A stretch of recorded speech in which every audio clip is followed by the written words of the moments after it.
Bonjour. Depuis 1982, dans la presse internationale, le nom du Cameroun n'apparaît que dans des sujets louches, tristes, négatifs et intrigants. Lorsqu'on parle du Cameroun dans les médias internationaux ces dernières années, c'est seulement en termes de répression politique, de vol des élections, de corruption, de détournement de fonds, de violations graves des droits de l'homme, de terrorisme, de guerre, de tensions interethniques, de conflits, de réfugiés, d'escroqueries, de la longévité et de l'âge avancé de son président, de malgouvernance.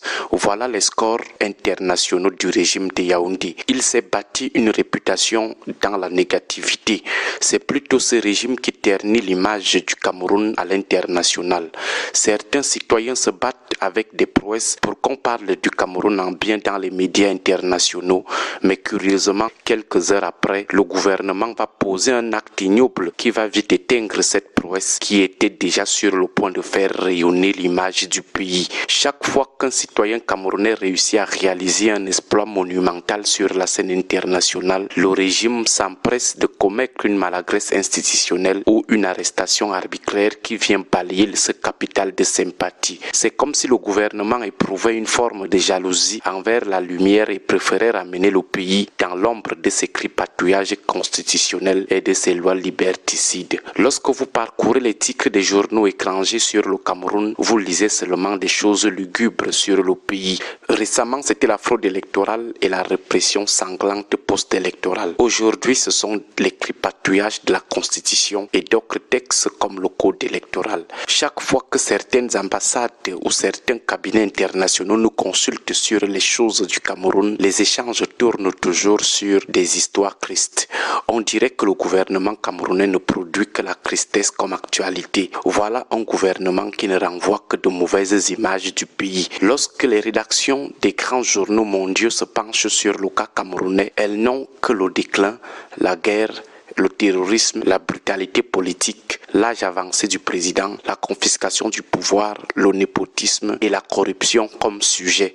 Ce ne sont que ces types de sujets que les gens du renouveau savent produire. Ils ne laissent pas d'autre choix aux journaux internationaux. On se souvient du journal Le Monde qui titrait sur le Cameroun comme étant le théâtre d'une fin de règne interminable, ou encore de Radio France Internationale qui s'alarmait de la répression féroce contre les opposants politiques après le scrutin contesté. Les titres de la presse anglo-saxonne comme le New York Times ou le Guardian ne sont pas en reste en soulignant régulièrement le drame humanitaire en zone anglophone ou l'absurdité d'une gérontocratie qui semble avoir oublié le passage du temps. Ce gouvernement ne brille plus que par les ténèbres qu'il génère en alimentant les rubriques relatives à la corruption systémique et au détournement de fonds qui font désormais du Cameroun un cas d'école dans le monde entier. L'image de marque du pays est ainsi devenue le jouet d'un régime qui se moque éperdument de sa crédibilité extérieure tant qu'il maintient son emprise intérieure. La longévité du président Paul Biya est devenue une curiosité médiatique mondiale qui ne suscite plus le respect mais une forme de stupéfaction teintée de sarcasme. On ne compte plus les articles qui s'interrogent sur la capacité d'un homme aussi âgé à diriger un pays aussi jeune et dynamique tout en restant cloîtré dans son palais ou dans les hôtels de luxe à l'étranger.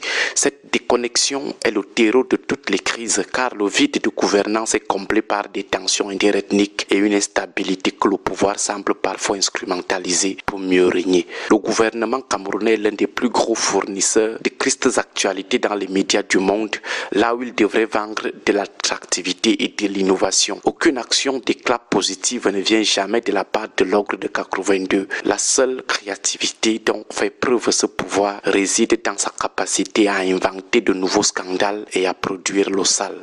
Le Cameroun est aujourd'hui perçu comme une terre de gâchis, un échantillon de la malgouvernance, un exemple planétaire de l'éternisation au pouvoir. Le pays est devenu la risée de tous. Même les pays qui venaient supplier ici à Yaoundé pour qu'on leur vende ne serait-ce que le bâton de manioc nous regardent désormais avec un air de pitié. On finit par se demander si la seule mission que s'est assignée les gens du renouveau n'est pas finalement de prouver au monde entier que le Cameroun n'est qu'un état lugubre ou un semblant de pays. C'est vraiment triste. Agréable journée à